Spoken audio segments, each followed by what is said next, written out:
What up, y'all? Welcome back to I'm Just Saying Sports. Today's episode is going to be a Cleveland Browns Victory Monday episode. Now, the Cleveland Browns pulled off a hell of a win to come back down 15 to the Baltimore Ravens in Baltimore, mind you, and pull out the victory 33-31. Let's get into it. So the offense and defense was trash in the first half. You know, you're going to have a lot of local media. You're going to have media in general. These idiots going to talk about, Deshaun Watson just was playing bad. It was all Deshaun Watson's fault. But at the end of the day, Deshaun Watson didn't give up a 5-play, 79-yard drive to include a 39-yard rushing touchdown to Keaton Mitchell. He didn't give that up. The offense didn't give that up. That was on the defense. So the defense needed to step up too.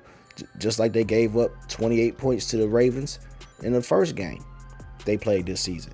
I mean, you could kind of say, it's because they had short fields, whatever. Fact remains, even in this game, they gave up, 31? Well, not 31 because you had to pick 6. But they gave up some points. They gave up a lot of points. You know what I'm saying? They gave up over 20.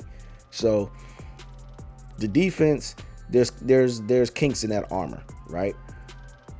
Particularly with the run game. But we'll get into that in another episode. But we're going to celebrate this victory. Both sides of the ball stepped up in the second half. Deshaun Watson balled out. The defense balled out. The run game balled out.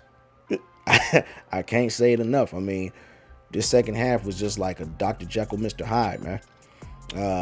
I hope I said that right. Dr. Jekyll, Mr. Hyde, I think that's right. The defense got after Lamar Jackson. Greg Newsome had his first career interception and took it back to the crib. Now, that's how you make it your first career interception, man. You take it to the crib in a divisional game, high stakes, where you're trying to stay in that race to win a division. Now, Deshaun Watson, 14 for 14 in the second half, including a touchdown to Elijah Moore. I think that might have been his first touchdown of the season. So, I mean, he balled out and he made huge plays with his legs that were timely. Not just running around on first down, but running around to get first downs, right? To extend the drives, to put them in position to score, especially on that last drive when they got in position to kick the game-winning field goal. Dustin Hopkins, yes, he missed that extra point after the pick six. However, we saw him redeem himself. That's all we ask for. We don't ask for the kickers to be perfect. We don't expect them to be perfect. But when the game's on the line, when it's important, you got to do your damn job. You got one job as a kicker. That's to kick the goddamn ball. So he did it. Kudos to him. Shout outs to the Browns. And this is the reason why you get Deshaun Watson. Quarterbacks in the past that the Browns have had wouldn't have won that game. Wouldn't have been able to make the plays necessary with their legs. Wouldn't have been able to extend the plays like Deshaun Watson was able to. Now, I'm not saying he was perfect. But in the second half, when the rubber needed to meet the road, it was there. They got real comfy together. I mean, Deshaun Watson, we've seen this from him going back to Clemson. We've seen it, especially in that national championship game against Alabama. We've seen it, man. He shows toughness because he hurt his ankle in this game against the Ravens. He hurt his ankle. It was hurt a couple times, actually. He showed his toughness, showed resiliency, bouncing back from having a poor first half. And he showed perseverance just to get the goddamn job done, man. Because that's what it's all about. Doesn't matter what the stats look like. Don't care about the stats. Care about wins. It's about wins and losses at the end of the day.